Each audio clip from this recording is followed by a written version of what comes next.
ঈদের দিন ঘুম পাড়ে এই মাত্র বের হইলাম, তা গোদার বাজারের আসার সাথে সাথেই বৃষ্টি, মানে অটোর মধ্যেও এখনো আছি, যে আমরা সবাই আটকে গেছি আর কি। ফুল বৃষ্টি, ঘোরাঘুরি সব বন্ধ, সারাদিন তো ঘুরলামই না, আবার এখনো এই বৃষ্টির এই অবস্থা।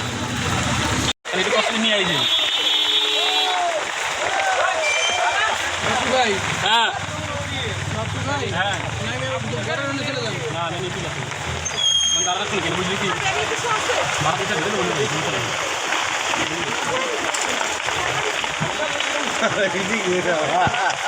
ভাই ওইটুকু না কি অবস্থা ভাড়া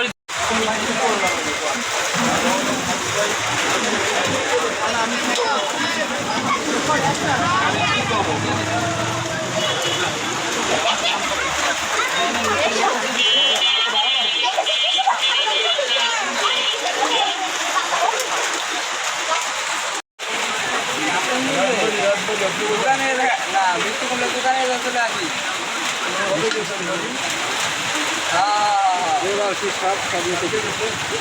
হ্যাঁ।